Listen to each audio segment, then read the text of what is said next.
Hey, so this is Mega Snow Lizard doing another video review, but this time I bring you Stratosphere. Revenge of the Fallen Stratosphere. There we go. This is basically what it looks like. Kind of straightforward. Has an Autobot symbol on the tail fins, couple on the wings, a little bit of orange on the engines, and it says CGRD 677 along the side of there. And I have no idea why, but I have a stress mark over here. And I don't know why that's there. Has some intakes on the front part of the jet. Has two sets of cockpits. I have no idea why. Has this portion that goes up to reveal fake wheels. I don't know why they even bothered to do that, except for maybe to add a little bit of detail. You see a hole on top, which was supposed to be for maybe, according to the rumors, space shuttle robot transformation thing, which they never really gave to us. Instead, they gave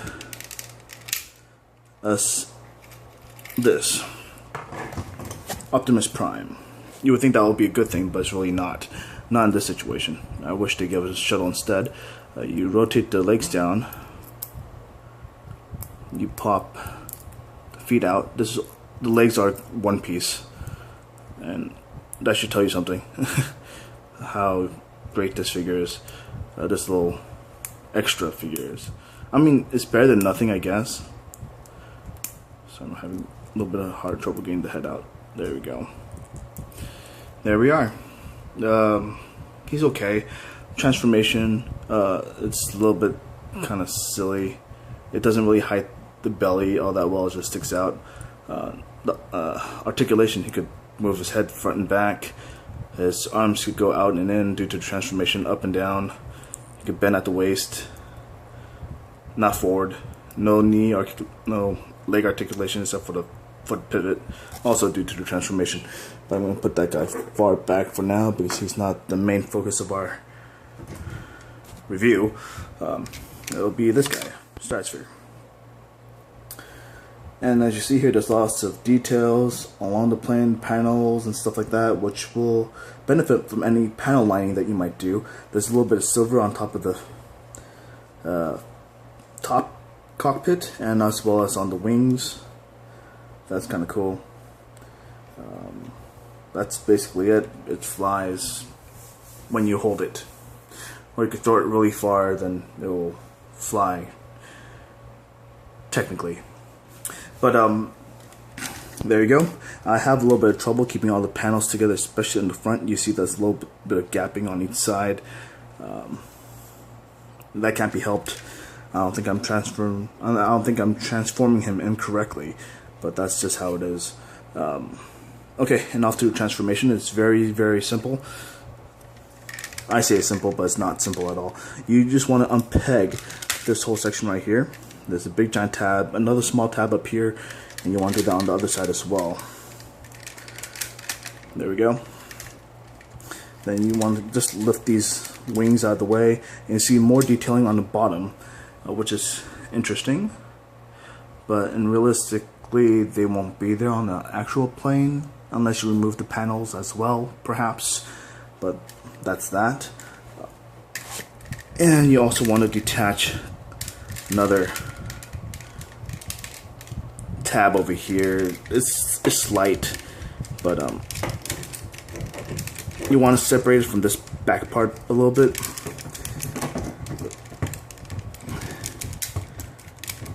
So you could actually rotate this whole section down, which is easier said than done.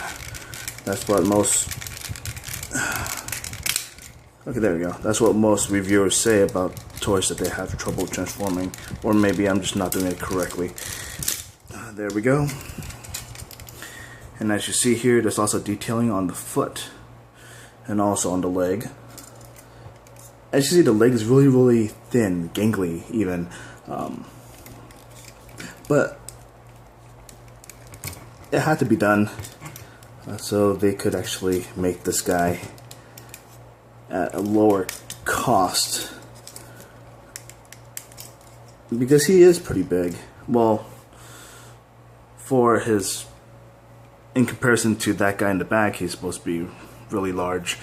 And due to lack of paint stuff, I do appreciate the molded detail a lot better, but that's not saying all that much. So we have his legs done. Somewhat, you see the bottom part and the legs. The legs are really, really long, which is okay, but yeah. Let me try to refocus him for you. There we go. So that's the legs, and as you see, there's a little bit more of the orange highlights, which also appear all over the arm. And the arms have little mech-like gimmicks here and also on the forearm. And this also automorph thing. If you move the arms out from underneath, the front part of the cockpit will basically automorph. There we go. You see it just split up like that.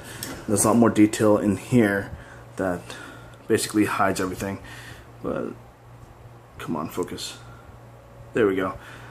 So that looks pretty cool too. So what's the point of having the primary cockpit? I don't know. Whoever was piloting it is already dead. So let's see. And there's I thought this was an automotive feature, but it's not. You see this landing gear underneath. If you push on it, it'll pop up the head. And then this middle piece, this middle panel right over here, connects the top half to the bottom half. Yeah, that's basically it. So the way you put this whole thing together is this peg right here goes into this peg hole where my other thumb is. So you want to just connect those. Oh wait, I pushed the head. Okay, push the head back out. You want to just connect those pieces. There we go. And you can just rotate the arms like so. Put the back wings where however you like. And the camera is horrible. Who's the cameraman anyway? There we go. And as you see, the wings go straight up. That's according to the directions, but you can also put it down like so if you want to conserve space on your shelf vertically. If you don't want to, or if you don't have enough space horizontally, then you can put them straight up, whatever. So overall, a pretty cool guy. Oh, another thing, you know that guy in the background, the mini Optimus Prime, you can't leave him in there during the transformation because part of the transformation actually kicks him out. Or like it'll basically pop the ramp off, so you don't want to do that. But yeah, so I left him out for this review process as well. Pretty cool. There's plenty of details on him. Not as the paint, they could add a little bit more, I guess. But they use a variety color of plastics, which is not that bad. You see here, gold, orange, a little bit of black paint. The head sculpt is pretty good, but other than that, it's yeah. If you want a size comparison, you could actually make this guy a lot taller too, if you wish, by not making him chicken leg. He goes up to the top of my view angle right there. If you make him a little bit taller, then he's still a little shy from shoulder length height from Optimus Prime. Let me put him back to chicken leg mode so I can save some space and do a real size comparison. I bet most of you guys already have this Hound with lots of weapons. Come on, Hound. So there's that size comparison. And there's plenty of weapons that keep on falling off. And then here's another size comparison, I guess. They're right next to each other, so you could make what you will. I'll try to... There we go. Or there we go. Yeah, still a pretty tall figure, the Stratosphere. He's pretty nice. I haven't gone... Although I said I'll go over the review of transformations on this guy, I haven't done so yet because I'm not really familiar with his transformations, but I had to go through all six transformations, or 7. Hexatron, yeah. So, this is the end of the Stratosphere review. You guys have a great day.